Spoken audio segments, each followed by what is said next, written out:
Steffi, thank you so much. I greatly Hey. appreciate you coming here, not limping, but Hey, right. You got third time's a charm with So with I've surgeries. got to hear the story because I thought it was 2 times, but you're Yeah. saying it's 3 times. Well, I had my left done in 2017. Then I had my right done last year, and then I re-injured it recently. Obviously, there's one person in this world that re-injured during quarantine, me. I was awkwardly lifting a couch with my sister and my grandpa, and just was awkward. And I'm back in the sling, but I'm hoping it's third time's a charm. It's a weird injury. So actually, it wasn't like, everyone says I'm at Publix or whatever, and they're like, oh my God, did you tear your rotator cuff? That's what it looks like. Yeah, rotator cuff, labor. I'm like, no, it's actually my capsule. So like your shoulder capsule. I do know. Right? So it's most athletes that had overhead sports. Yes. Swimmers, basketball players, volleyball, like their capsules are actually loose. And so it's kind of somewhat genetic. So both of mine were loose. Because if my left was loose, I was a right-hand player. This thing's going to be loose from years of shooting. So anyway, they tightened it up again. It's pretty painful, but I'm halfway there. So And no good deed goes unpunished, huh? You're trying to help move a couch. Yeah, and my parents then were this not happens happy. to They're you. like, stop helping. Just say no. And I just can't. Like, I got to get in. I got to help. But that's me. Did you have, I don't want to, obviously talk a whole lot about COVID. That's been talked to death, but were there any concerns in terms of having surgery during this time? Well, they actually make you get a test. And I did wait. I put it off a little bit. My surgeon, she's great. She worked with the Yankees quite a bit. So I've got a good level of trust. She's not going to put anyone in harm's way, but I had to go in there and get a 20-second swab. Have you had the test yet? No, I have not. Okay, that was some incentive to not play because it was brutal. But no, I wasn't. I waited enough time. I mean, this was 3 weeks ago, so I tried to space it out. So no. Yeah. And what's your recovery look like? It's a year-long recovery. I mean, it takes a while because I don't want to bore people with the capsule thing, but like you go in to get it tightened, and football, whatever, that capsule can get loose, but you don't want to stretch it back out. But you also have to. It's not going to go anywhere right now. So you got to like slowly stretch it back out. You don't want to overstretch. It's probably why I'm in the sling. Yeah, probably so. So I'm going to be more careful. Well, but you don't seem like the person that is going to slow down though. Yeah. It's not really in my DNA. I don't think so. I called my mom earlier and I'm like, I'm going on this podcast. Can you tell me, just brush me up to speed on, what I was like as a kid? And she's like, she's like, you want to go there? She said, you were just different. That's what bottom line was just how, aggressive. I mean, from the time I was 2.5, 3, my parents were like, Steffi's different when she's around. They knew. Yeah. I was like, did you know? And she goes, we knew. Everyone knew. And I was like, interesting. Because you look back and I don't necessarily know. I don't remember. Yeah, and you don't remember that? No. I mean, I remember, my brother's 17 months older than me. So I knew that whatever he did, I had to do. If that was shirtless on your big wheel at 10, I'm 8. I'm shirtless on my big wheel. Like I'm with him. And so whatever he was doing, I was doing. And so it was, I was just as aggressive because bottom line, if I wasn't, he would be yelling at me. So now do you think you were trying to keep up with him because you were just, your DNA was that you were that competitive, or was it because you just wanted to be with your big brother? I think it was probably both. I mean, honestly, I love my big brother. I mean, he's taught me a lot. But I also think that there's just this different level of determination too, because as we got older, I could see he was, he liked hanging with his friends and he liked, some extra stuff. And I was more so like, I'm locked and loaded on winning champion. I want to win a championship in high school. I want to be the best at this. So I think my difference with my big brother and I was, that determination, my mom said, was just, you could see it on my face at a very young age. And I think that is the interesting thing about how siblings can be so different in certain aspects. Because that's the way, I've got 3 kids and they're all different, and got other friends with multiple children as well. And it's interesting to see that one might be into sports and they're really good, but the other one might not be as good just athletically, but they've got the different type of drive. And it sounds like that might be what you had growing up, where, I mean, remember I was a little bit that way, where it was raining, it didn't matter. I was still outside shooting basketball. Right. It didn't matter what was going on. I just wanted to be trying to, in a situation of getting better. Yeah. Well, I come from a family of entrepreneurs. Both of my grandparents, my dad's dad and my mom's dad are entrepreneurs. My father is an entrepreneur, and I think that there's a certain DNA that comes with that of just discipline and just going out and getting things done when it's your own thing. And with sports, it's your own craft. And it's, how can I get to be the best at this? So I think there's just a drive that comes genetically, just DNA. That it's just it was in our blood. And now we're all pretty close in age, my brother and my sister and I. And so now we're kind of seeing how we are all alike, but we're all kind of different in our own way. So I'm sure you'll see that later with your kids. Oh, yes. Where, we're all creative and passionate, but, it's in this way or it's in this way. Mine was just happened to be sports. I just wanted to pursue it the furthest. I want to be a professional athlete. And, I don't think that was the same drive for my sister or my brother, but, now we're all three. We can embrace those differences. My path is just different than theirs. What's the age difference between you and your sister then? 3 years. She's 29, I'm 32. My brother's going to be 34. Okay. Yeah. How was it then being in the middle, though? Oh, I'm middle child syndrome, Exactly. Neglect. No one gives me attention. You just kind of have to play with yourself because they'd gang up on me and I was sensitive. And, but that was fine then. But I think it was not till later that we were all in Gainesville together. When I was at Florida, my brother was at Florida and my sister was at Santa Fe, the junior college there in Gainesville. And all three of us were in school together. And that was just like the pinnacle. I mean, my mom and dad could come down and visit all of us, but, we're definitely a tight-knit unit, but we're a fun group. Yeah, well, I've seen some of the stuff on social media, and so I can tell that you guys have a lot of fun. Yeah. And you mentioned entrepreneurial. What does that mean, though? Small business owners or what? Yes. Inventors? So my mom's father was, his dad was actually, he fled Germany as a young child. I was going to ask my mom was born in Germany. It's like a long, my lineage is definitely on the European side. So, my mom was born in Germany. Actually, I have German citizenship. She came over when they were 3, but my grandpa, his dad owned a grocery store. And my grandpa didn't want to own the grocery store, next in line to own the grocery store in Germany. So he came to America to be, he ran a tool business. He's a mechanic. And so he had his own business. And then on my dad's side, he was a firefighter. And then he had a TV shop. So he ran a TV business. And then my dad, uncle, in 1994 started a company called Firehouse Subs. So that's... Well, hello. Yeah, that was... Well, we didn't know at the time that it was going to be, a big business. Yes. I mean, I didn't, I don't necessarily share that publicly a lot because I think that comes with people making assumptions about me or whatever, that how that is. And I'm like, look, I was in college playing basketball. I didn't ask for anything. That thing took off on its own.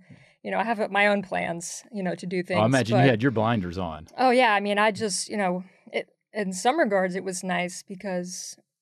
my dad might have sponsored teams because I played on teams that we didn't have any money. So he could come in and maybe sponsor a team. We get jerseys and we could go to a tournament. So that's where it was, definitely advantageous. But for the most part, I mean, I just grew up as a kid, just wanted to be a basketball player. Well, playing sports. Yeah, playing sports. So what was that like then? And I'd love to hear what your mom might have said even more about your early childhood and when you really first started gravitating towards sports and then obviously falling in love, say, with basketball. Yeah. How all that happened. 3 going on 4, I was in camp. And I have a almost 3-year-old nephew, and I just imagine him going to a camp. They're just he's so scattered. He loves being a firefighter right now. And I'm just thinking at 4 years old, going into a camp and being focused enough to sit. Yeah, I was like, how did she go? I don't know. You just went in there. You just, whatever Eric was doing, you followed with him. And, there was a league, like a biddy ball league. It's kind of like, a POW league or AAU or, just underneath it. And you had to be 7. And she said, I got you in at 6. And they weren't necessarily buying it. And then I went through a drill. She said, you did it perfect and you beat every boy faster and better. You made no mistakes. And everyone goes, we'll take her on our team. And so that was at 6.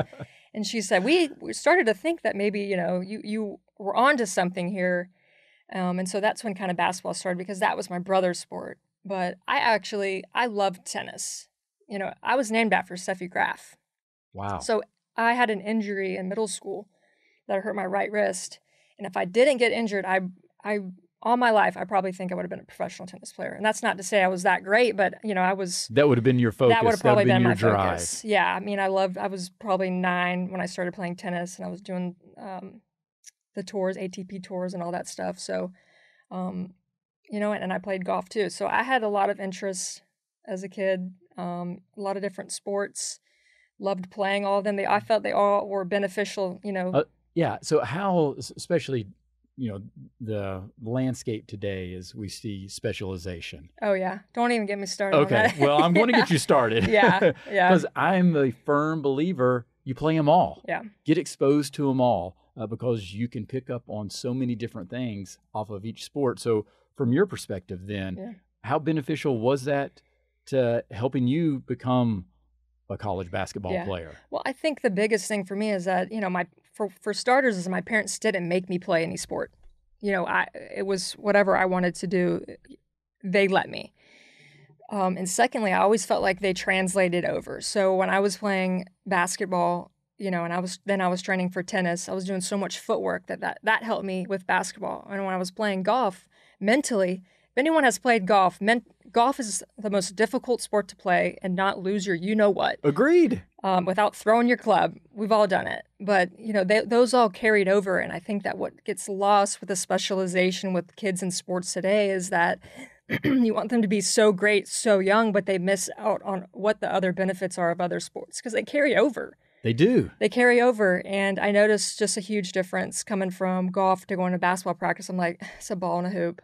Just go out there and, you know, it's not that serious. And so I just feel like, you know, I played almost every sport, volleyball, but not soccer. I said, Mom, why'd you not put me in soccer? Exactly. You know, and she goes, well, you know, your brother didn't like it, so I just figured, you know, you wouldn't like it. I'm like, I kind of wonder now, you know, if I would have been pretty good at soccer. But, you know, the bottom line is I think every kid should play and experiment in whatever they like. And if they like multiple, then, you know, have at it.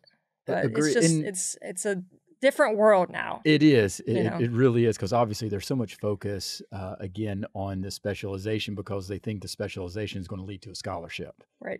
You know, or something bigger than that, and, you know, making it to the pros. And I think you're seeing most of the pros, they didn't specialize. Yeah. They had the ability to play different sports. And also I think there's an aspect of each sport, even the teams are different, how the teams are composed and how they interact with each other. And so you get the diversity of learning how to be teammates in a different way. Yeah. Like, I mean, you have a team in tennis, you have a team in golf, but you're, you know, doing solo activities at times. Well, they're individual sports, kind of wrapped up in a team concept. That's right. But so it's a little bit different. You take that personal responsibility. Oh, I need to win this slot for my team to win this title here. And so you take that over to a team sport like basketball, and it's just like, do your job. You know, kind of Bill Belichick, his motto is do your job. And it starts, you got to handle your business individually for that team, I think, collectively to succeed. So I think that was just what you can take from so many other sports. But I will say, like, when it comes to specialization, because when I was talking to my mom, I was seeing a shooting coach when I was in just after middle school, and I wanted to. So if you want to, go for it. I mean, there's you had that drive. Yeah, if you got that drive, you got to fill that void. Yes. But yeah, I think there's just so much pressure on kids right now to just like dive all in, and then you hit that heading into college, and you're just like, man, I'm worn out. You hit that wall. I'm worn out. You haven't even begun, you know? Exactly. You're already worn out. So that's got a long way rough. to keep grinding. You better gear up. Yeah. So growing up then, when you were, you know, playing all these sports, and I'm interested to know, you know, as you're talking about Bill Belichick, do your job. Mm-hmm. Were you the type of person that vocal leader, or were you a quiet leader? Or how was your role when you were fitting into all of these different teams that you were playing on? I'm definitely not vocal. I err more on the shy. I wouldn't say timid. I would say more reserved, more, quiet, and not necessarily someone who's going to be a rah-rah. I'm not a rah-rah kind of person. That's necessarily. I'm not going to hit you with a really deep quote. Like, I'm just going to talk, and I hope that we have some sort of connection and we have a breakthrough that way. So I think building relationships with people and, you know, being able to lead that way, or you're going to know that I put in the work and you're going to respect me. So I think that that was always my approach. Vocal was, you know, coaches, hey, can you talk a little more? I'm like, all right, yeah, let's go. You know, like it just was never really my thing. And I just, you know, I think that's part of my personality. I wish I was, you know, I wish I could be like that. But I've learned over the years and kind of honing in your skill set and what makes you your personality. And now what I do with TV is just, you know, having confidence in yourself to lead, to take the room in and say, this is what I think we should do. And I think that, you know, in hindsight, you know, as a college athlete, I wish maybe I had that same type of command, but, you know, maybe I just wasn't grown or mature enough yet. So yeah, was there, you think, any aspect of you being the middle child that had anything Coming back to that middle, were you middle child? No, I was not. I was the oldest, but I've got a middle child. How's your middle child? I got a middle child. You do? And are they a little bit more shy? Or? Yes. Yeah. Yes. Yeah. But it's in certain situations, though. In other situations, once he's like comfortable, he's the outgoing, lovey-dovey guy and makes everybody laugh. How much older is the older sibling than? 19 months. Okay, so very similar. So my mom said that my brother spoke a lot for me, so I didn't have to say anything. Steffi has to go to the bathroom. Steffi has to do this, or whatever he'd say. Steffi's done playing this game. So, you know, I just kind of took a back seat. So it could be, you know, I don't necessarily know the dynamics between your kids, but, you know, I think some of that is, you know, big brother leads the way or big sister leads the way, and you just kind of take a seat back. But, and I'm not trying to be, you know, the psychologist here. No, my sister, on the couch. You're a middle child. My sister tells me all the time, you're a middle child. I'm like, oh, I don't need attention. Maybe I do. Yes. You know, it is what it is, though. Yeah.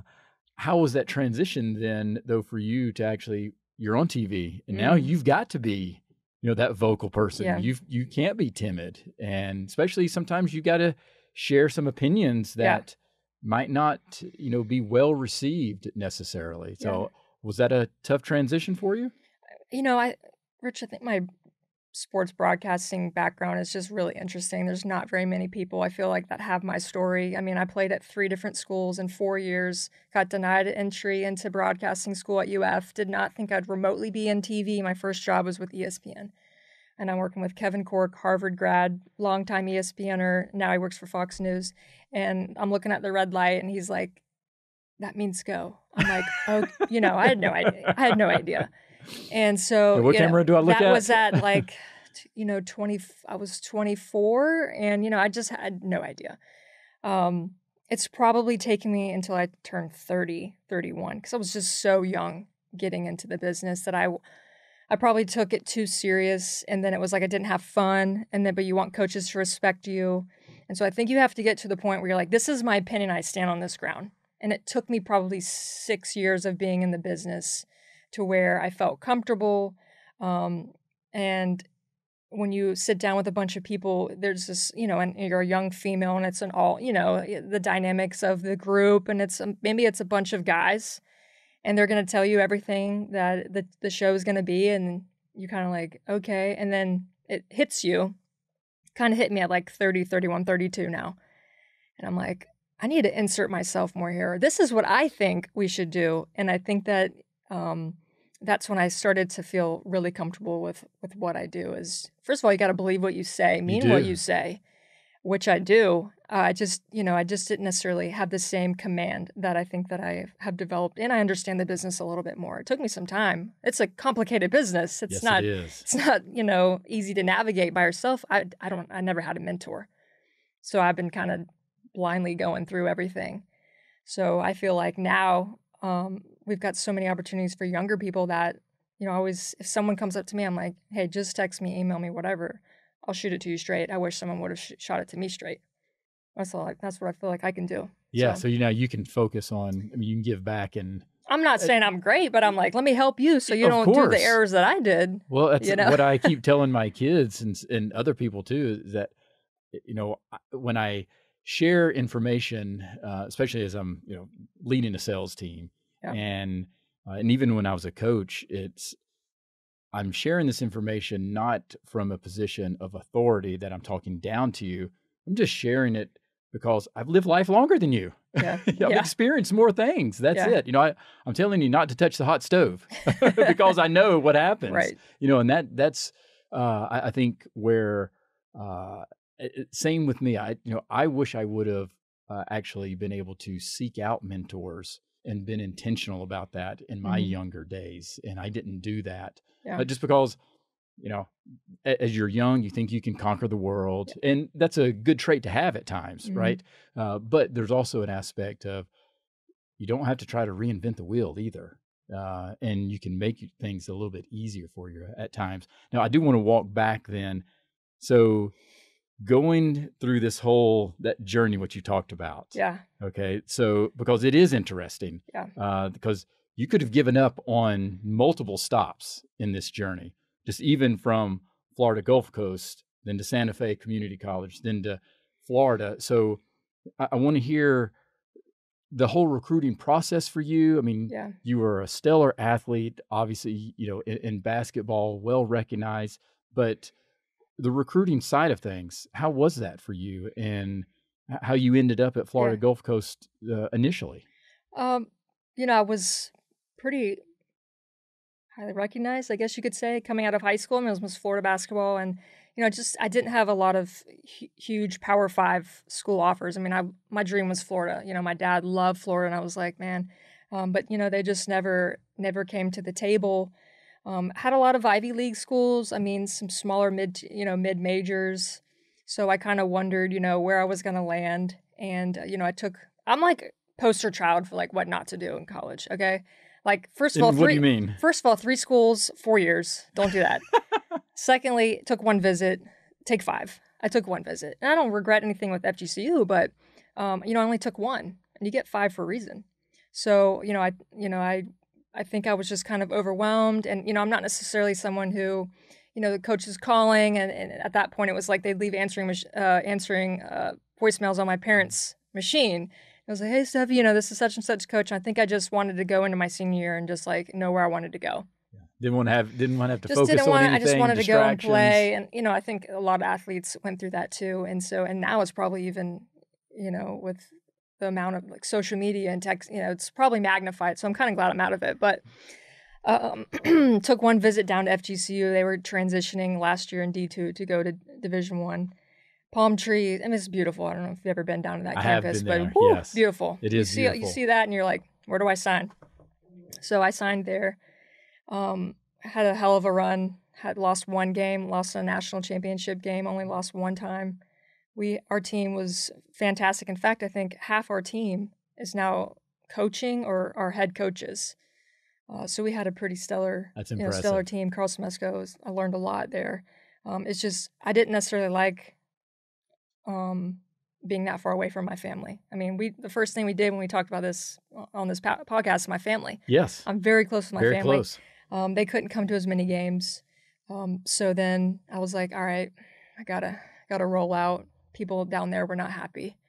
So that was difficult. I think, I had to release my first PR statement. I was 19, because nowadays when you transfer, like, fans get upset or, yes. They want an explanation. And it was just, I just didn't think it was the right fit long-term for me. And I wanted to move to another place. So then, was there a defining moment though, that it hit you that you made that decision? Or is it just building over time throughout the season that you felt, because you guys were having success. So it's hard to imagine that you wanted to leave. Coach Smesco was pretty tough to play for. I mean, he had very high expectations for me. I probably had my best statistical year playing for him. I just, like I said, being that far away and, and I was younger too and juggling all those things. But, my mom's like, you want me to come down there and we'll talk to him? I said, no, stay there. I want to do this. I want to, that was a good defining moment for me of becoming an adult pretty much, is sitting in an office and telling coach, hey, I want to leave after we go 34-1. And you're one of the better players. Yeah. I mean, it was, that was tough. And I don't think he expected it. But we had a lot of players transfer that year that never went to his office, that just left. Wow. So, the way that I thought appropriate was, I respect you, I respect what we did. I'm going to move on, but I'm going to tell you to your face. And I've covered FGCU since. So it just, really enjoyed that time there and what I learned. But it was, I wanted to get back up to. Well, where did you learn that aspect of being that respectful? And my parents for sure. I mean, and just having that conversation with my mother earlier, and she was talking about, never quitting. Like, we were never allowed to quit. You'd have to finish that season out. You might have to suck it up. It might be a volleyball. I hated playing volleyball. Mom, I'm not a fan of these short shorts. Like, it's not my vibe. Mom, please. Nope. Have to finish the season. And so, I think that's and why I have such an interesting take on athletes transferring today is because, one, I transferred a lot, but I never quit during any season. I finished it, moved on. And so now I think the only problem with the transferring thing is students leaving without completing a season, or just be respectful. And, everyone's got their right to pursue their own happiness. That's what I believe. But now it's just, that transfer portal. That's a whole nother story. Oh, that is another. That's a whole nother podcast we could talk about. Yeah. So, then, I left FGCU after really fantastic year, and then went to junior college. And that was like a very different experience. Yeah. So did you have any other thoughts or other plans other than JUCO? I mean, were you looking I was recruited, other options? I was re-recruited by a lot of coaches that recruited me out of high school. And so it's still mid-majors, and I didn't want to sit out. I'm too competitive. I don't want to sit out a year. I'm like, no, I don't want to sit out. So I'm just my brother was at Santa Fe. He was playing. My brother was a college basketball player. So I was like, okay, I'm familiar with, if he's up there, I'm good.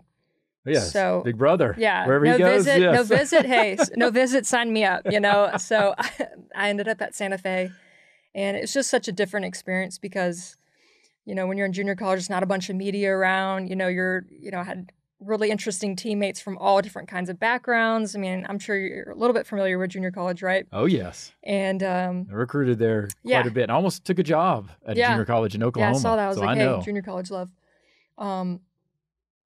But you play against some unbelievable athletes like Chipola College. I mean, we went up against some really good competition, and enjoyed it, had fun, and basketball wasn't that serious. And I think that was kind of important at that time. I'd come off I went into FGCU. I'd just turned 18, spent summer down there, and I was training with the two captains. It was just us three. And we were crushing it. That was the hardest conditioning of my entire life, playing at FGCU. We'd run circles around teams because we were so in shape. Okay. So it was just, your head coach there is also your strength coach. He's your nutritionist. It's different. It is different. Yes. You start to hate him when it's like he's just trying to get us in shape. But it was, we had our best player, 5'11". She was our post player, and she ran 5:30 mile. She was lapping our guards, and she was setting the bar. So that was my experience as a freshman, then going to junior college, and it was a little bit of like relief. Had some fun, just went out and played. And then it came time to make a decision where I wanted to go next. And, again, some of the mid-majors were calling, and then I eventually narrowed it down to USF and UF. They were doing what is it? Not necessarily like I have to walk on at the tryouts, but it was like guaranteed, like you're on the team, but like you're a walk-on. Walk-on. Yeah.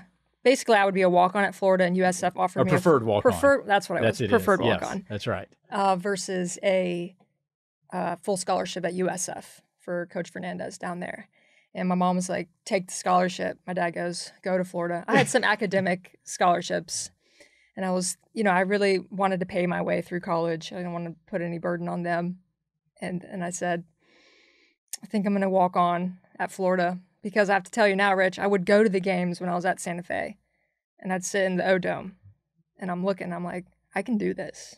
I can be out there. I was like, I could be out there. And maybe that was crazy. Like, I think back to that, I'm like, maybe this is like, maybe it's cocky to think, but I was watching, I was like, I could be out there. I swear to God, I could be out there. And then... I think you have to have that mindset.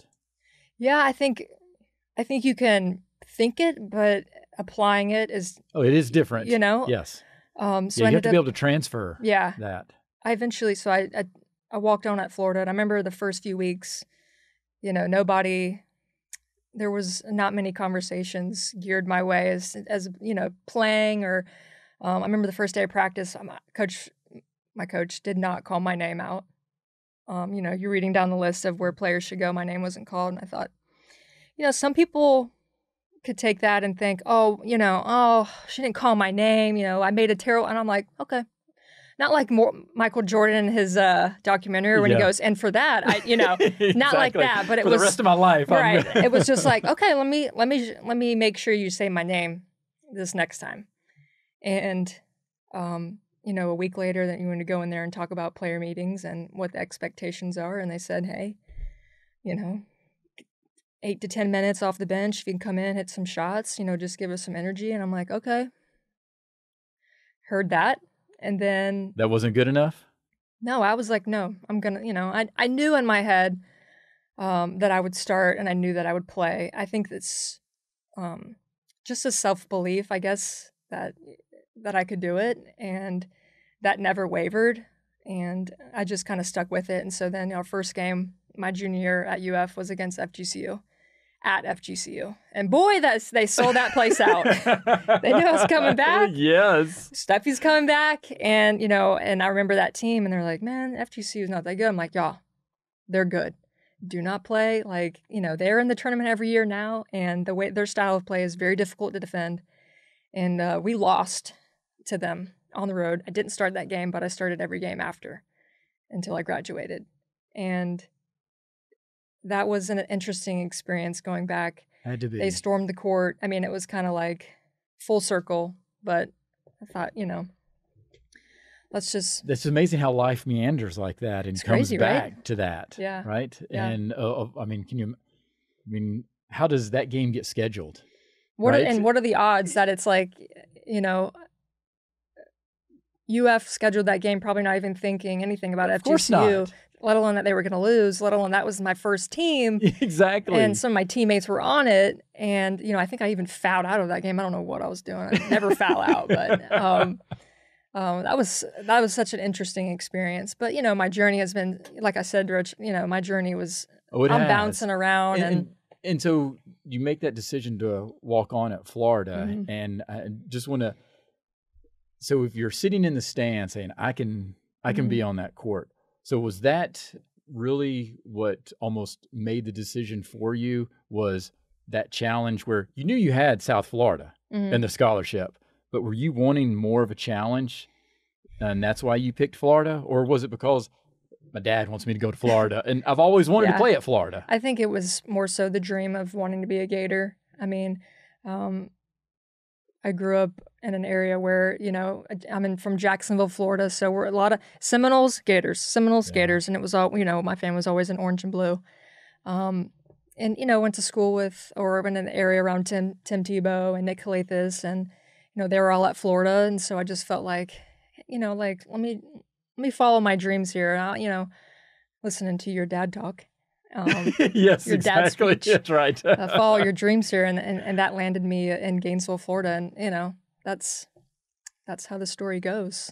My wife is from Gainesville, and so her parents went to Florida. My wife went to Clemson.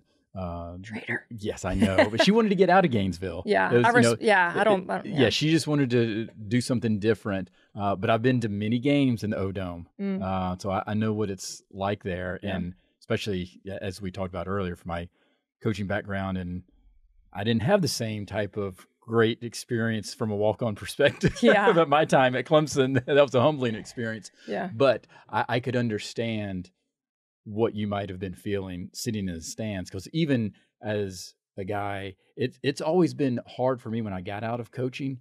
The first few years, I couldn't go to basketball games because I was sitting in the stands and I'm like, wait a second. Yeah. I'm supposed to be down on the court, right? This is not, it doesn't feel natural. It doesn't feel like I should be here. So I can understand how you're like, that's where I should be, is out on that court right there. And not many walk-ons get the opportunity, to go out and then compete or start, or, eventually I did earn a scholarship. And it's kind of like the walk-ons around campus kind of knew of each other, and it was kind of like you got that little bond. Yes. But I did feel like I was a walk-on, but I wasn't going into that like I was like a walk-on. Because I remember going into UF and there was a certain training drill that we had to do, and it was like carrying a sandbag and then pushing one of the sleds that the football guys have out there. And I was slow and I couldn't get it. And so I remember going home before I had to go back to campus because you had to pass that test before you can get your practice gear and all that stuff. So I remember going home and it was like, I found soft water salt bags at my parents' house that I would carry, push their golf cart across the yard, and then to like simulate. And that's the type of drive. Looking back, I'm like, that's why you did these things is because, that's the type of effort you have to put in if you want to get to where you want to be. And so I think that looking back and when I was watching those games, I was like, if I just had that opportunity, if I just got a chance to compete with some of these players, I know for sure I could be out there. And so, but you got to put in the work. It's not like, that's what I'm saying. You can say it, but you got to do it. That's right. Well, and I just think that drive is interesting. And I firmly believe there's something about that it truly is in your DNA from your family having this entrepreneurial spirit and knowing the drive that it takes to create a business or start a business or, have, multiple streams of revenue or, whatever it is, and not just be a clock in, clock out type of person. Nothing wrong with that. Some people have very successful lives and careers like that. I'm built more of the same way of the kind of entrepreneurial spirit as well. And that inner drive. And it's interesting how that, comes out of somebody at certain times. I think it was all in, my sibling and I's DNA, but I think, especially knowing my mother and then having that conversation with her and just kind of going back through memory lane and she's talking about this. She was so ahead of the curve and she's calling these people and she said, my daughter wants to play in this league and there's no girls in the league. She goes, I don't care, and she's, wants me to be out there and she wants me to compete. And so she was like way ahead of her time in terms of she never pushed. I wanted to do it.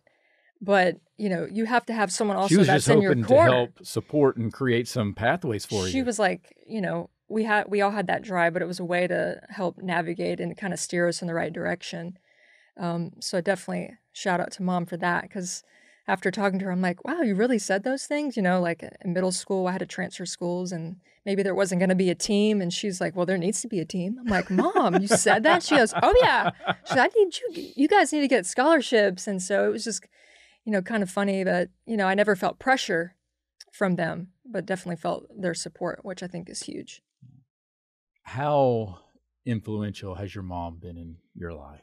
Oh, man.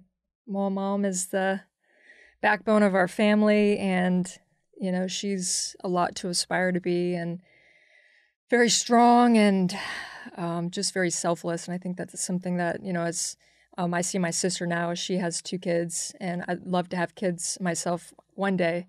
You start to want to mimic some of the things that she did as a mom. And it's something that I really liked about how she raised us was that we were always free to make our own decisions. We were always free to be ourselves, and that's important to me, and not pigeonhole you into something. Like I wanted a surfer cut when I was 7 or 6 or whatever. She let me have a surfer cut. I'm like, some moms would freak out about that. My mom probably didn't. Maybe she was like, well, I don't know about this, but she let me cut, she let me cut my hair.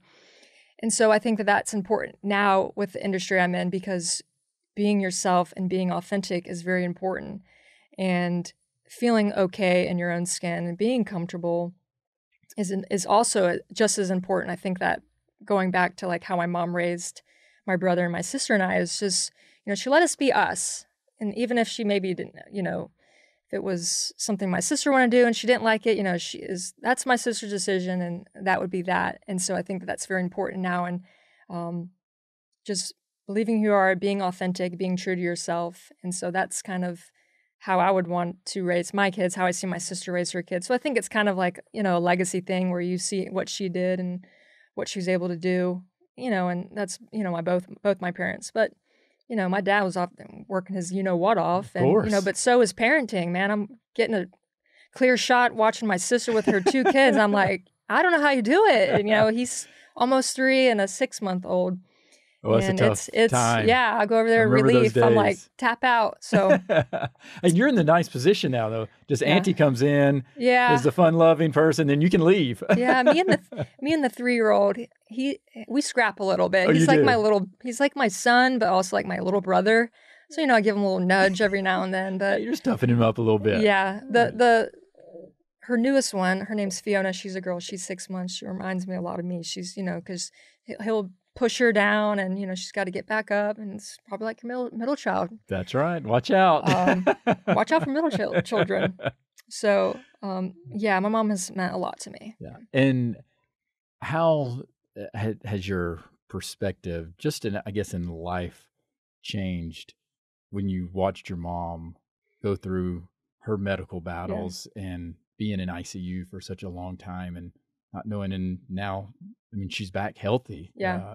How has that changed just your outlook and your drive? Yeah. Well, I think that, I was actually going the day that my mom went into the ICU. For those that are listening now, she had Guillain-Barré. Danny Warfel had Guillain-Barré. He actually sent a video to my mom as she was in the ICU, which was awesome. I reached out to him, but really rare illness, but it attacked her pretty bad. And so I was in the operating room getting my left shoulder done, and I got driven down to Jacksonville. I was in Atlanta getting the surgery. That same day, woke up out of surgery, boom, rode right down to Jacksonville and saw her in the ICU, and that was pretty rough. But that was my first real go around with like sickness and, the adversity like that. And I was 29. So it's been pretty fortunate, had Yes. good, solid family. Everyone's healthy. So it was the first time it was my mom. And if you ask anybody in the Sorensen clan, who's the best? It'd be like, my mom, and she's stuck laying there paralyzed. And so, definitely challenged me in a lot of different ways. We had a lot going on at that time too, just within our family. And so I kind of got thrown into this role of like making sure that everyone was okay, like helping my dad out. My sister, she had just had her baby. And then just kind of also being there for my mom, talking to the doctors, kind of just like in a weird way, like this matriarch and patriarch, like all at once. And I didn't know if I was ever like made for that. And then I realized like that was like kind of a silver lining through all this. And I was actually like showering my mom one day when she was home and she was still paralyzed. And I was giving her a shower and I was like, this has all been like hell. I was like, there's one thing that I've learned is like, I didn't think that I was made for this. I was like, but I think that I'm built for this life, like to handle all of it. It was a lot at one time. And it's like stuff I'm not going to like necessarily get into, but a lot at one time. And to shoulder that and to carry it and to be like this beacon of strength is what I always looked at as my mom. And then I had to kind of be that new person. So I think that was made me mature, made me see life through a different lens, completely like changed my outlook on a lot of things. And I think that's kind of like how we were talking about going into work and that command. And it's like, I had to go through a lot of this, rigorous hardship to be able to sit down in a room with people and be like, and take control of the room. And I don't know if that's because I just had to go through something like super serious and maybe I hadn't yet. You think having a fallout with a coach is hard, and it's really not until you see your mom on a lifeline. You're like, this has got real really quick. So, that's kind of like condensed version without like completely, I don't want to have a breakdown, but, because my brother had a serious fall about 8 months ago. So as my mom healed, my brother fell and almost died. So in the middle of broadcasting, had a game at UCF. The next day, my sister called me and she said my brother fell in the kitchen. My brother's 6'4", 6'5". So you're kind of, when you fall back, you're a flight risk or a fall risk. Yeah. So he fell and immediately, started having a seizure or whatever. And he was supposed to get life flighted, but it was bad weather or whatever. And so he, was in the ICU and it was very bad. He almost died several times. And so I'm in Orlando. My sister calls me and tells me, and I'm like, well, how bad is it? And she's like, I don't know, I'm still trying to figure it out for mom and dad. And I'm like, I don't necessarily know what's going on because I'm like getting ready for UCF plays, it's a CBS game. And I'm just like, and then all of a sudden she called me, she's like, you need to come now. So I ended up, driving back to Jacksonville. Unfortunately, I was in Florida. And yeah, I mean, you walk into a hospital and we've got a pretty big family. There's 40 people. And, I'll never forget the sound of me letting out a scream when I saw my parents. It's just like, we're back in the ICU. Again. So my mom spent 54, and then my brother, I think, was 34. And he has this, significant brain injury that he's in recovery from. And so my mom just healed. And then my brother, there was a few times for the first 2-3 weeks, he was in the ICU. It was, it's a brain injury, so you don't necessarily know. That's right. There's a lot of doctors that came in there and said he'll never talk, he'll never walk, he'll be in a vegetative state. And, you can't break that. You can't, and I'm looking at my parents and, again, thrust back into that role of, I got to take, everybody comes, the family comes to me and, what's You're the the latest? Stabilizer. I've got, And so you kind of come into this role, and it's been such a weird 3 years. And in addition to these weird ass surgeries that I've had, I'm in a sling half the time. I don't mean to laugh. Yeah, no, but it's just like every time I've had a surgery, like my mom, ICU, this one, then my brother was in ICU, and, thankfully he's okay. He's got a long road ahead of him, but, we just spent 30 minutes talking about how important he is. And so, nothing could break, I just was with him over the weekend, wear my LeBron jersey and walk in, and he's, he smiles at me because he sees the jersey. And so there, my family's very optimistic. We're believers. And so we know he'll be on, in good standing eventually, but it's a brain injury, and it takes a while. So yeah. And you don't know. And that's right. The tough thing. And I know once you start hearing a physician or a surgeon say those type of, just the, vegetative state for the rest of his life, right? It's hard to get that out of your mind and then lean on your faith to say, okay, no, we believe that, we have faith that things can get better. But that's hard. Yeah, man, it's been a rough, and it's something that I haven't necessarily personally talked about because it happened right in the middle of my season.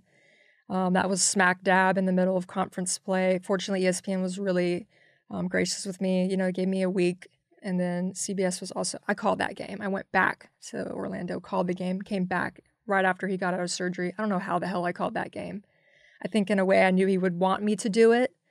But CBS was also really gracious to me. But it was a really difficult thing to, Rich, I would fly to the hospital Monday, Tuesday, Wednesday. I would be in the ICU Monday, Tuesday, Wednesday, fly to studio Thursday to do studio until midnight, fly to Atlanta to get clothes. And then Saturday I would do games. Saturday, Sunday, Sunday I would have an SEC game. And then I would start it all over. And that was for like 2.5 months. And I never really said anything. I mean, my bosses knew. But, that was, again, another challenging thing that it's like a really quiet struggle that, no one really knew about. Some people did, but a lot of uncertainty. And you're just calling a game and you're like, it's my, what's my brother doing? Is he okay? How hard was that for you to focus on the game and doing your job? Yeah. I think that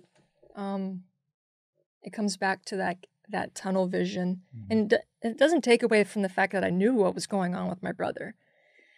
But it also was like, this is also my job. This is my career. And, I'm calling this game. I got to do my job. Do your job. Do your job. Get in, get out. Compartmentalize it. And, I just think that, knowing my brother, he loved that. He loved Florida. He loved the Gators. I mean, he was down there during the 2 football championships, the 2 basketball championships, loved Florida. I mean, he lifelong basketball player and loved watching me on TV, loved the fact that I played for the Gators. And I just kind of knew also, what would my big brother want me to do? Skip work or make it work. Made it work. So it definitely very hard. And, it's life, man. It's life. And I think that it gives you a different outlook as you gear up for new chapters. And you're just like, but how many more of these storms, man? I know. Weathering these storms. Just keeps coming. Yeah. And that's... And then coronavirus hit. And so Exactly. it was just a really scary time. I mean, I was traveling for tournaments, and then, he was in the hospital, and, Rich, he was in the same hospital, rehab hospital that my mother was in. It was almost like deja vu where you go in there. She was on a different floor, but I'm like, my dad and I are looking at each other like, I cannot believe we're doing this again. Yeah. How many times do you guys question, how are we here again? I mean, there was a lot of, I think with my brother and a brain injury, he's not necessarily verbal right now, so we don't necessarily know what he's thinking or whatever. But with my mother, she just had this spirit about her. Like, you knew she was going to be okay. Like, you just couldn't break her, and you just couldn't break her. And with my brother, when this incident happened, it was just like, we don't know. And I think there's a lot of uncertainty. And we didn't necessarily know with my mother's illness, because with Guillain Barré, you don't know if someone who's paralyzed, how long. And she was paralyzed for about a year and a half. And then, and then this happened with my brother. And so you almost forget. You're like, oh God, I forgot, you were in the hospital, and it's like some of the same nurses had my mom. And it was just like, God, what are we doing, man? It was just, it's just been a really crazy time. And even for my sister, she had her second child, and in the midst of all this, she had her baby like right around. Me and my brother was in the hospital. So, yeah, I think that you take some of those life experiences and you kind of just grow up, or see things through maybe a little bit of a different lens, and that kind of changes everything. How do you think sports helped you be in a position to be that stabilizer, to be that person that, people were leaning on you to provide that support, that comfort, to be that foundation? Yeah. I'm going to tell you a story. It doesn't necessarily relate to your question, but I'll circle it back. So I was in junior college, and my uncle at the time, he would fly everywhere and check out different stores. And he was on a flight to Knoxville. Pat Summitt was on the flight. Pat Summitt loves Firehouse Subs, I guess. So he goes up and talks to her, and he's not a shy guy. My uncle is very outgoing. And so he goes up to Pat and he said, Pat, you need to check out my niece. She plays in the junior college. She's really good. And Pat goes, of course, Pat, yeah, I'm going to check her out. And he said, would you mind writing her something, words of encouragement or something like that? And so he writes me, or she writes me this letter on Tennessee letterhead, and it says, follow your dreams, work hard, dream big, something like that. And he gives it to me, and I'm in junior college. And then I literally fast forward 7 months, and Tennessee had just won, Pat, I think, won her 1,000th game. They came to Gainesville. Holly Rose there, Carolyn Peck, who I work, all these people I work with now, they come to the game, and I look across the court, and there's Pat Summitt. And she has no idea I'm the kid that she wrote the letter on after she met my uncle on the plane. And I'm looking at her and I'm like, I idolized Pat Summitt. I mean, she was all over my wall as a kid. I mean, there's a lot of, how many others, everyone I'm sure can share that sentiment. And so on that moment, you kind of go, I think I'm exactly where I'm supposed to be in this moment. Nothing really made sense. And then I'm here and I'm just like, I can't make this up. Like, and we won. And not many people can say, they beat Tennessee. No, they can't. And that to me is like highlight of my career was that moment. Because it was like full circle for me. How I went all these turns, and I always want to play for Florida. Love Pat Summitt.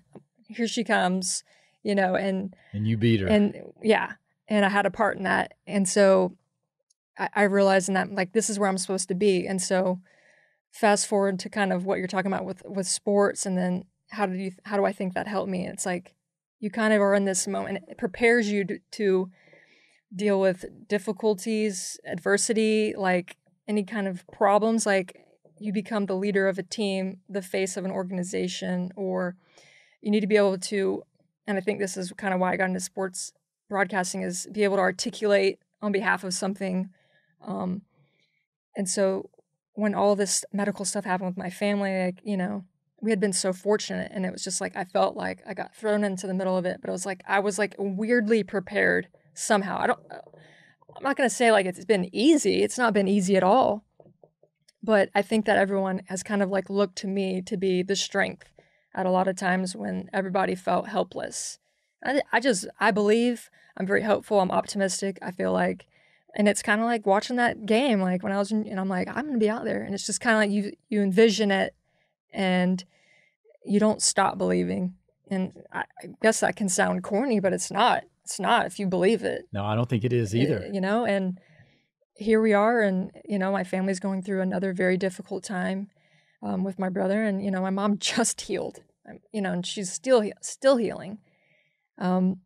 But she's so tough, and she, you know, she doesn't ask for anything. She wants to take care of my brother. And I'm like, Mom, you know, take a break. You know, I'll go down there every now and then, cook for them and take care of them. But yeah, I mean, there's a lot of hardships you can say with sports, and you know, sitting down and having that conversation with the coach about transfer. Exactly. That's tough. That's tough. That is very tough at that age. Yeah.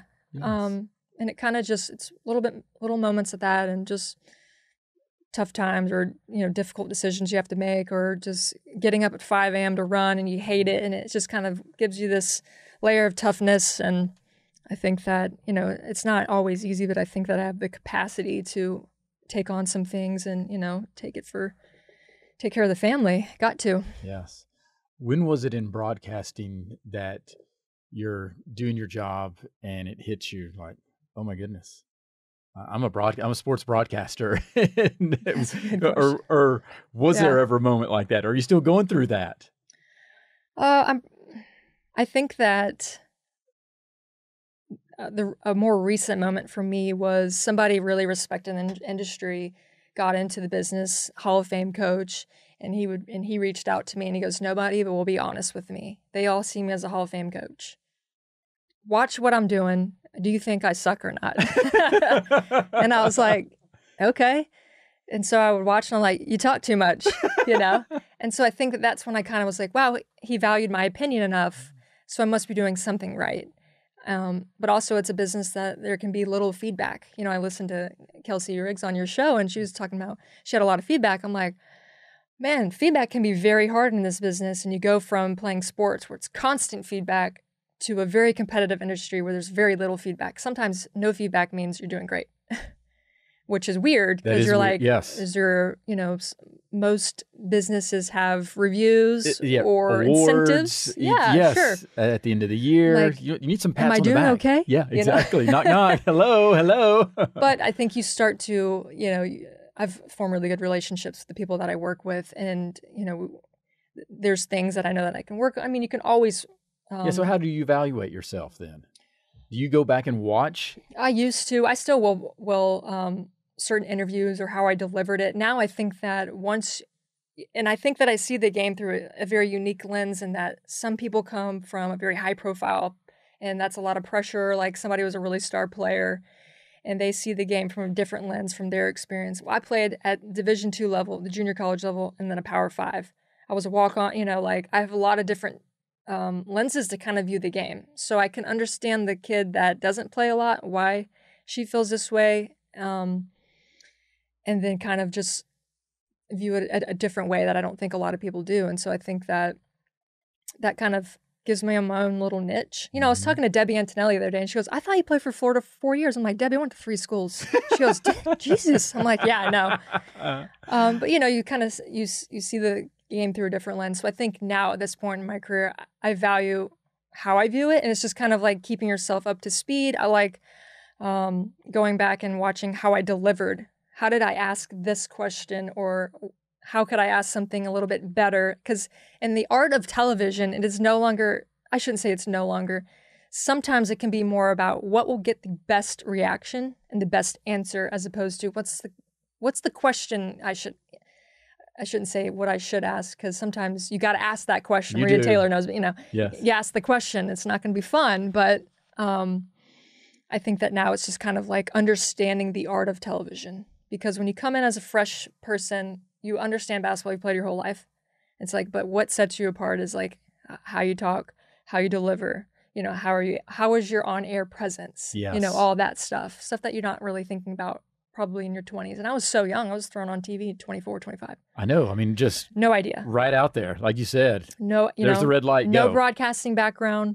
My SID at Florida was like, it was just like 2013, and I'd come back from overseas, and she was like, "Well, Disney Wide World of Sports down in Orlando, they have a studio there, ESPN does, and they want young broadcasters that could be color analysts." And she goes, "Would you be interested? Can I give them your name?" I said, "Sure." Went down there, and they're like, "All right, 13 games." 13 games. And like I said, first game, I'm sitting there, I'm like, I have no idea. I would be probably horrified if I went back and looked at those games. You're talking about 2017 podcast. I don't want to even look at the 2013, 2014 footage. Oh, we got to find that.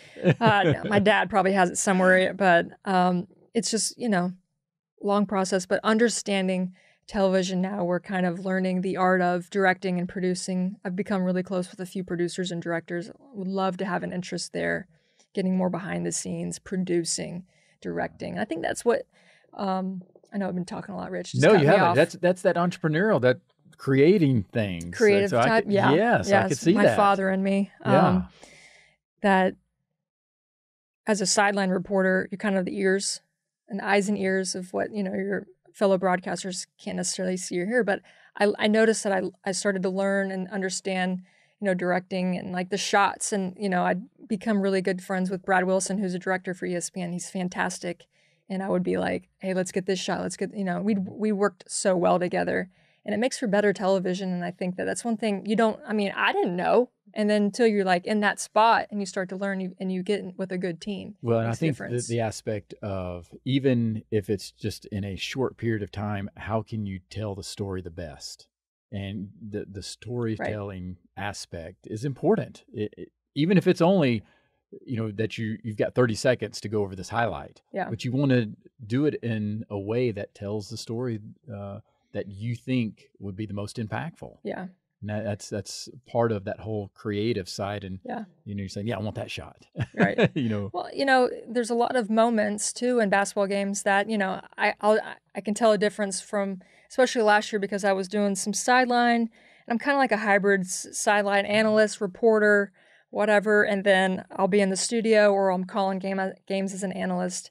So it's three kind of different hats that you're wearing, but you're just talking about basketball, but it's a little bit different approaches.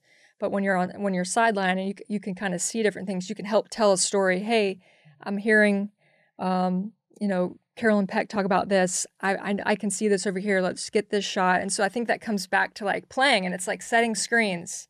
Helps get someone open. I don't need the assist. Like, let's make good television. Like, I want the audience to really, I don't care. Like, let's just make a good show. Or getting a rebound and lose tips, something like that. So I think it all kind of comes back to your roots of like what you love, and it's basketball. Well, that's why it's easy for you to talk about it. Well, right? Yeah. I mean, it's the game that kind of gave me a space when I didn't necessarily, I was good at sports, but I wasn't necessarily somebody who had a busy social schedule. So it kind of gave me a home, kind of like it gave you a home. Yes, it definitely gave me a home. Now, but so you didn't have guys all over you in high school and stuff? I mean, you're blonde, all of that. Yeah. I feel like maybe I was just a little bit socially awkward. Like I didn't have a lot of friends, and I was obviously very dedicated to sports. So I didn't say I didn't have a boyfriend at the time, but I was just kind of like socially awkward, and I had a little sister and a big brother, and they had a lot of friends around, but I don't know, I guess I just kind of stuck to myself a little bit, but that's what makes you the middle child. Of course, middle child. It comes back to that middle child. When you make this podcast, make sure it says middle child. Exactly. Steffi That's going to be your Sorensen. bio title, right? Yeah. How was your experience in France? Very, very interesting. Okay. We had 2 pros on our team. I graduated from Florida. I went to a couple combines, tried my best to get on a team, did a training camp for Atlanta Dream. They needed a point guard and a center. I was out. So I ended up going over to Europe, went to France. I had German citizenship, so I could actually be a third American because I counted as a Euro. But going overseas is a really interesting process. You don't get to like go and see what you're going to experience before you sign the dotted line. Like you're going to a team. Yeah. I thought I was going to like a bigger town and, you know, it's going to be in France. I can go to Paris all the time. And I'm like, no. So I, you know, signed the dotted line, got on a plane, guy from the team picked me up, took me to a town about 1,000 people. No one spoke English. And, you know, I was so young and the 2 people on my team were veterans. We had a great team. I was in the best French league there, but it just wasn't for me. I mean, we had 2-a-days. I think it all goes back to, are you happy doing what you do? Do you enjoy it? And I think at that point I was probably a little bit burnt out and I just wasn't enjoying it. So I called my dad, and my dad's good for advice, like in situations like this. And he says, it's not personal. You know, this is a business decision for you. You feel it's best for you to move on, then they will find someone else within a day. They already had someone else on my spot. So I spent about half a season there, and evidently it's pretty common where people go over there and they either love it or they don't. And for me, I didn't necessarily enjoy it. And so that was like the last time I really competed. And that was like 2012. Oh. They were like, do you miss it? No.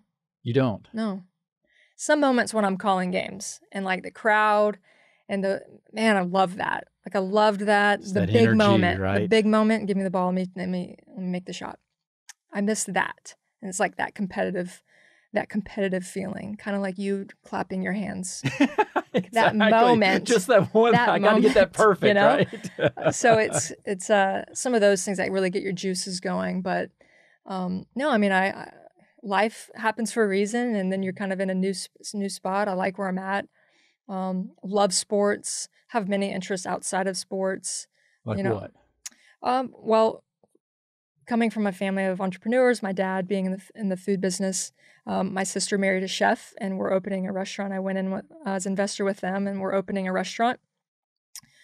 And so her and him that's their baby. It'll be in Jacksonville. All my family pretty much lives in Jacksonville. It's where a lot of them are. And so that's happening in the winter. So I've been working a lot with them on the restaurant. It's kind of their baby, but my sister and I have plans to kind of maybe eventually have a restaurant group, have a lot of different concepts. So I think that sports has been great. It's definitely laid the foundation for who I am as a person. But I think that, ultimately there's other things that I want to do. There's nonprofits I want to start. I mean, I got a lot of things, but supporting my sister and their restaurant coming up is going to be really fun. It's really exciting. So it's kind of, you can see why a lot of athletes get into a lot of different things or, in other businesses, kind of like how you have your business. Yes. And then this is, what fuels the fire for you. This is an outlet. That's right. This is what fuels your fire. And I think that going out and doing different things, being successful at them is definitely what fuels mine. Well, and I think there's an aspect of that's what keeps your energy level high. Mm-hmm. So you don't get in a rut. You don't get, just complacent and, apathy can set in. Even, for me from the medical device sales side, I mean, I'm doing it for, quite a while. And doing the podcast type stuff allows me to continue that type of, the energy, the outlet or whatever, that I can have that will help, in my other activities that I enjoy. Have you noticed a dip during the COVID that slacking some of that has affected you? It's interesting you asked that because I just had a conversation with a buddy, and especially in a sales aspect, you're, face to face, you're, it's relationships. Mm-hmm. That's definitely part of it. Right. And I would have to say, I've definitely started feeling, and I don't want to say like, not depressed or anything, but there's definitely been a feeling of just like a cloud over me, a little bit of malaise or, apathy to a certain degree. My, even from a perspective of like going running, working out, I've slacked off a little bit, like, I'm just not going to do it today. Yeah. And I'm usually very disciplined enough where, nope, once I set my mind to it, that's it. I'm doing it. And, I think part of it was with everything that happened, especially in the medical industry, things shut down. Yeah. Surgeries shut down for a period of time. And now even they're coming back, but you have limited access to getting in front of people, especially going into hospitals. And because in our industry, I mean, we would go into the operating room and assist the surgeon from a technical aspect. Oh, wow. Okay. Yeah. And so you don't necessarily have that same type of opportunities now, so you're missing out on that personal interaction, so to speak. Yeah. And that does affect you. Yeah. I think that's, I don't necessarily know where you fall on athletes who want to play, but you start to understand when you work so hard and it's kind of like, this is what I'm working towards is, maybe I won't get these opportunities again. And it's, and where will football fall, and with college basketball and, our season, just especially on the college side of last March, it just got cut. And in women's college basketball, we had 2 really good teams in Oregon and South Carolina. And those teams, I'm sure Dawn said, he's like, I'm never going to know, and it's going to bother her. I'm sure this for a fact. Yes, has to eat her up.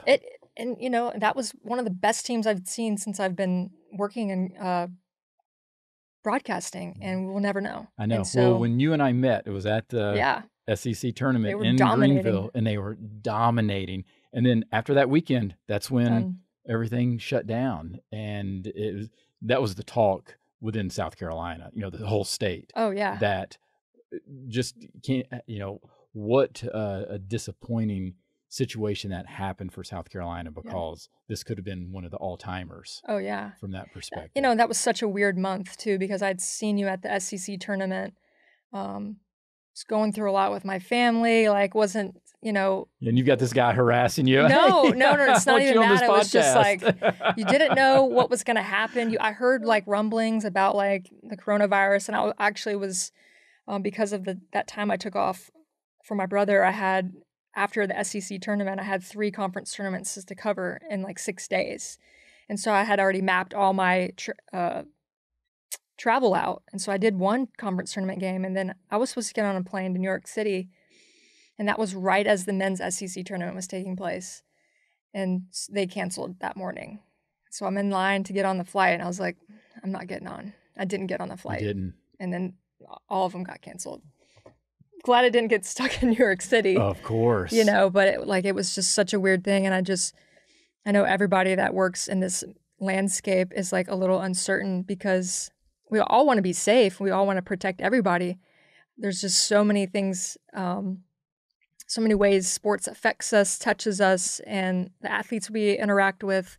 And then our jobs and our people that we work with. And so, I'm just curious as to what's going to happen. And it's a little anxious. I kind of feel you on that. My ability to work out kind of got taken from me. Well, yes, so, that's a whole different. I make it work, but yeah. Now, did you do your leg day though? I did do leg day. Yes, yeah. There you go. Yeah. That's discipline. How you do squats is you wear this belt and you attach a kettlebell, and then that's how I'll still squat. But I'll lose my mind if I don't work out. Oh. Now, I am the same way. Yeah, so I still at least get out there. My but sanity. It has affected me, from that perspective. Yeah. Now, have they shared much in terms of what? I think football's kind of leading the way. Yeah. That's going to be the domino. Yeah. If that happens, then there's potential. Yeah. I think that if they can do a pretty good job, and then we might have a late start. It's kind of what I've kind of heard. Maybe we just do conference in January. And then, March is really where the NCAA, that's March Madness and the tournament. Having skipped 2 tournaments, that's I don't know if we can do that again. Yeah. From business standpoint too. From a business standpoint, for sure. I just remember from a person who loves basketball, and when they canceled March Madness, obviously there was talk, wow, crazy that they're canceling March Madness, and some of the basketball proponents were talking about it, but it seemed like it only was talked about for 3 or 4 days, and then the conversation quickly turned to, well, as long as they don't cancel football come fall. Yeah. I'm like, wait a second. Yeah. We just canceled March Madness. Yeah. There's no champion. Yeah. And people are automatically now talking about, well, that's basketball. We just want to make sure we have college football in the fall. I think, and a learning lesson for some people who kind of closely follow other sports is just what a driving factor financially what college football does for every other program, because people assume that men's college basketball makes all this money, and there's not a lot of programs. I mean, there's some that only are profitable. A select few, yeah. Not as many women's. I mean, I'm not necessarily sure of how many profitable women's, so you rely a lot on football to kind of pave the way. And so I just hope that we can all, ride this thing out and get to a better place. It's just been such a weird time, and you realize how much you miss sports, but I'm optimistic. Are you optimistic? I am optimistic. Yeah. For whatever reason, I would have to say though, like today I'm optimistic. Yeah. I go through a little bit of a roller coaster ride. So do I. And some days I'm like, nope, not happening. Yeah. It's not happening. But today I'm like, yeah, I think it's going to happen. Yeah. And maybe today is one of the days that I haven't really followed a whole lot of either social media or listening to the radio or whatever it is, so I don't know if that impacts me as well. Do you find it odd, and we don't have to get into too much politics, but do you find it odd that it has become so political in the sports world when it's what we're dealing with is, it's a virus? And I mean, because go ahead. It's amazing how it has come together in terms of how politics is actually taking over, I think, the conversation of what's really happening. And people are making it political, I should say. Yeah. I think that's my point, is that it is becoming more of a political conversation than it is about the virus itself. Yeah. I just never thought taking a stance, I guess, or a viewpoint is wanting athletes to play. Going back in time, if I was 18, 19, 20, I'd want to play. I want to go get on campus, yes. And I would want to be with my teammates. I feel like I would be in a safe environment. And it's weird that is I'm not saying it's controversial, but I think that some people have a pause that's not safe. It's not best, blah, blah, blah. And it's it's a weird time to just I would want to play. I would want to play as well. And I don't, and I respect people that say they wouldn't want to play. Yeah. I completely understand that. But I do think there's a true dividing line. I mean, you're on one side or the other, it seems right now. Yeah. And that's it. And I just feel that there's also some hypocrisy that's going on as well, especially when the Big Ten, the Pac-12 decide they're not going to play their games, and other conferences say they are. And, it was all about, these teams or, these conferences, it's just all about the money for them. And we know, obviously, it's big business. We mentioned that a little bit, especially with college football. But then you see some of these smaller conferences decide, and I can talk about this because it's within the state of South Carolina. So the Southern Conference made the decision, we're not going to play college football. Okay. But each school, you have the ability, if you want to play 4 non-conference games, you can. And so Clemson is playing Citadel, and I'm looking at it, okay, how in the world can you make the decision to not play a full season, but if you want to go play a non-conference game, because we know for Citadel playing Clemson, that's a money game. That's a guarantee game. They're going to get, a lot of money to play Clemson. And it's the same people now are saying, well, those schools depend on these games, for the money. And I'm like, well, wait a second. You were just saying that you're you're blasting the other conferences. Yeah, but it's about the health. Yeah, exactly. Yeah, it's a really odd time, and you want to be very respectful and cautious, and especially because in my house alone, I have 2 people at risk: my mom and my brother. Yes. So it's not like I'm out here just let's let them play, don't test them. Yeah, willy-nilly. It's just it's not that. It is very odd to me that Rich, that you can go on campus as a regular student and play intramurals, and there's no necessarily a concern.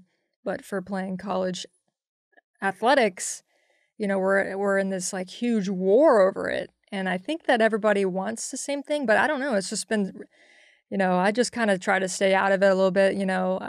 You can go real deep down the Twitter alley. Careful. I've done it a few times. I'm like, it's just really not worth it. I mean, it's not. It's not. tend to like not take to social media on most topics, and even just asking questions, people get mad. They do. And I'm like, especially on Twitter. I just want to know. Yeah. If we started paying football players and they started taking revenue, what happens to all the other sports? And by asking that, people get mad. And I think it's just a basic question. Like, a good friend of mine who has a former player, and she's a AD now at a big Power 5. And he was telling me a story. I'm not going to say who it was, but it was really awesome the story that he shared with me. And, she was, wanted to hear her players, and she wanted to understand where they were coming from. And her takeaway was, I'm not in the slogan business, I'm in the solution business. And I thought that is such a great way to approach this, because I want solutions. Like, I'm on the team of what can we do? That's right. Figure this out. Let's do something. And I think that, we're both on social media, and we can see that sometimes it's this toxic hellhole of everybody complaining, but no one offering solutions. Yeah. It's not my game. That's not what I want to be in. I want to figure out how to do it, and let's do it, That's right. Well, I love that, not in slogans, into solutions. That's a great quote. That's leadership to me. That is leadership. Yeah. Do you have any other types of words of wisdom that you've leaned on over the years, and phrases, mottos, quotes, or just life advice that has helped you? I was having a conversation the other day with somebody, and I was like, if you could give a TED Talk, what would your topic be? I'm going to ask you yours. And then here we go. So you're asking me right now. I'm asking you, or I'll give you mine, as if I'm qualified to give a TED Talk. But it's you are. Like, yes, you are. We're all qualified. What's the advice? I think I would do like the self-preservation of believing in yourself, because it becomes a lost art. I feel like with what social media can do to your confidence and your self-esteem, I think that it's becoming a lost art to just be original and be yourself, be confident, and all those things, because you see people get taken down all the time.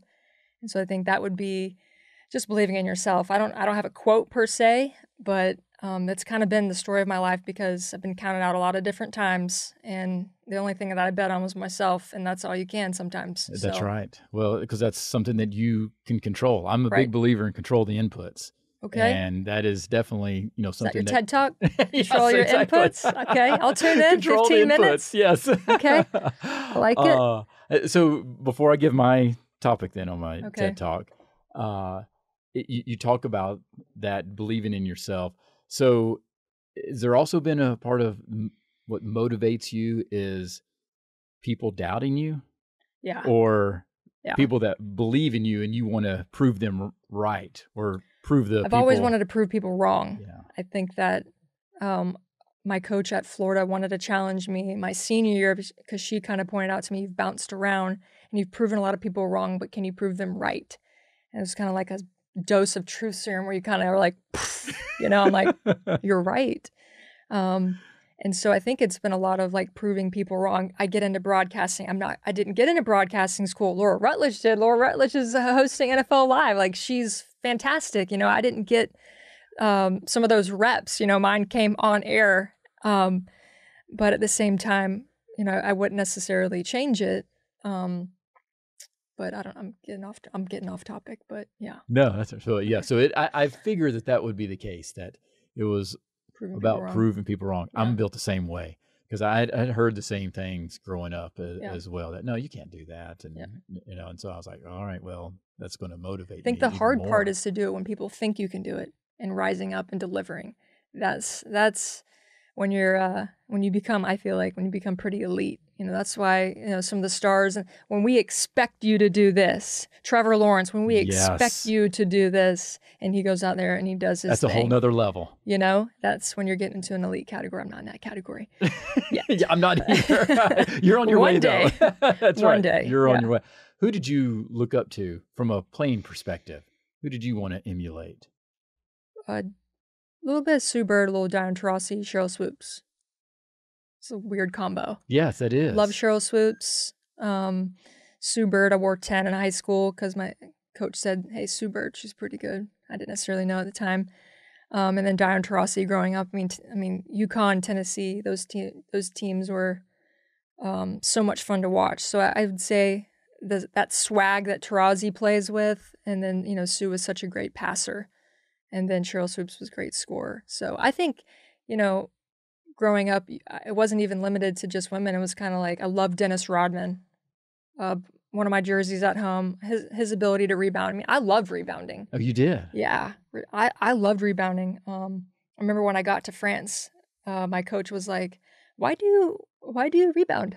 And I was like, what do you mean? You don't have to rebound. I'm like, I like rebounding, and she's like, you don't have to, and it was just like that was like such a weird experience, but you did a good impersonation there, though. Yeah. I'm like this, like, kid from Florida, and I go to like northern France, and they were like, why are you here? There's no sun. I'm like, what do you mean there's no sun? I didn't know anything. It's snowy and there's no sun. They're like, we love Florida. And I'm like, well, whatever. But yeah, those are some of the people I looked up to. And then, my brother and I would always impersonate people when we were out shooting in the backyard, When did it, or were you ever able, I mean, if I could talk here, were you able, or when were you able to beat your brother? I'm going to phrase it that way.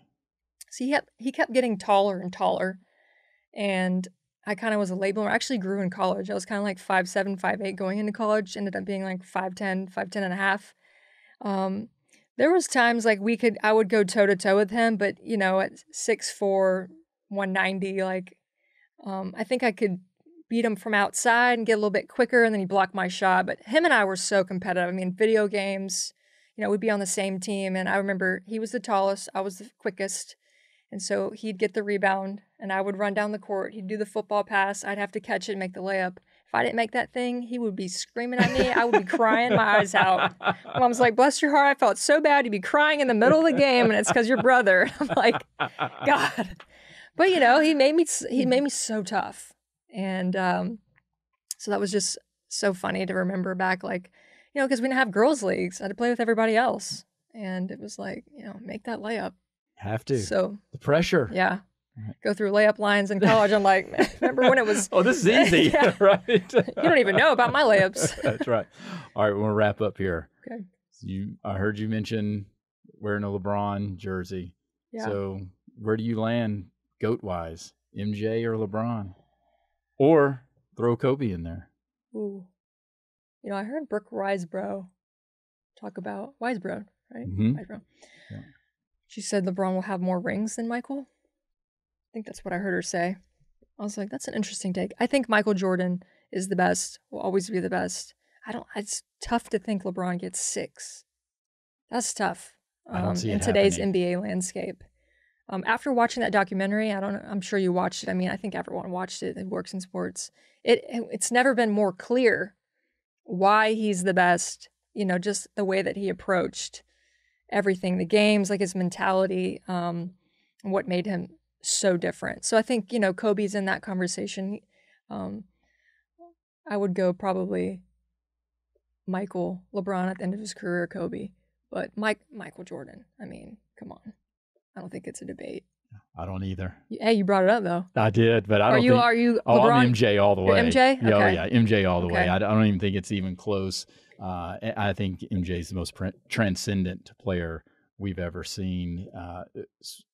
When you have a situation where you've got stellar all-star players like a Derek Jeter wearing your brand, making the transition from basketball to baseball field. I mean, that's just showcasing just how impactful he was to so many different people, even outside of the game of basketball throughout the world. What was your favorite part of the documentary before we wrap up here? For those of who haven't watched it, you have to watch it. Yeah, you have to watch The Last Dance. I guess for me, because I grew up in that era, and I was the biggest Michael Jordan fan. Okay. When I say the biggest Michael Jordan fan. How many jerseys did you have? Oh, I think I had probably 6 at the time. And now this was in the 80s where getting jerseys, that wasn't like a big thing. Yeah. And so I had, I think it was 6, and I had every pair of Air Jordans when they first came out. I remember. You're loyal. Okay. Oh, yeah. I loyal to the brand. When I first, in 1986, got the first pair that came out. I was the only person in my school that had them at the time because nobody really liked them. And so for me, I had this personal connection because I was such a huge Michael Jordan fan. And when I say huge, I took a birthday cake to school when it was Michael Jordan's birthday. Wow. Yes, in high school. That's next level. That is next level. Man, I might have to edit that out. Yeah. Right. Woo. Exactly. That's funny. But my watching that documentary, it brought me back to my childhood and being in middle school and high school and reliving a lot of those memories of staying up and watching everything that I could of Michael Jordan. And it wasn't like it is today where you can see all this film. I mean, I had to, try to record stuff and search. I mean, it was hard to get, film and watch, the content that was out there. And so for me, the very last scene it was actually emotional to me. I actually got choked up because I was remembering all of those things and a lot of just even trials and tribulations that I was going through during that, and how, to a certain degree, basketball and Michael Jordan helped me get through some of the tough times in my childhood. And so for him, sitting there and he's looking out the window and got the Pearl Jam song going and you're seeing all these highlights throughout his career. Yeah. And it's all just, coming, and just coming to the very end. And he's, holding up the trophy, the 6 championships and all of that. And then it just shows him standing up and walking, away. That was magical for me and emotional. It really was. It was probably like role model, idol as a young kid growing up, going through hard times. 100%. So watching that was probably like reliving a lot of that, but also watching your idol again. It was, I wouldn't say like, maybe it was therapeutic. Yeah, It probably was, and the fact that I could now share it with my kids, but they're like, Dad, what are you doing? He's not LeBron. Exactly. I've got tears right now on my face. They're like, they don't know about the cake. They don't know about the cake. You got to tell them about the cake. I had to share that with them, right? Yes. And so it was just interesting to, to be able to share that with them, from that perspective. Okay. What was your favorite part?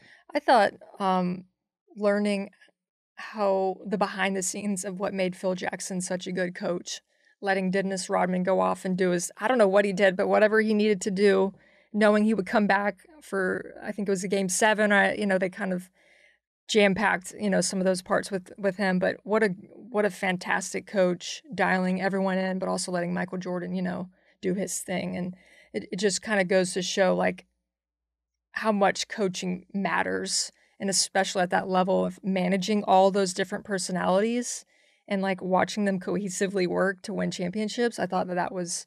we're just watching Michael Jordan, but the orchestra, but the guy who's leading is Phil Jackson and keeping everybody together. So I thought that was really interesting. That's something I didn't necessarily know or pay attention to. That's a great point, because I did pick up on that as well. I looked at it from a perspective of he just came across as just the ultimate wisdom guy, just the wise leader that was holding everything together.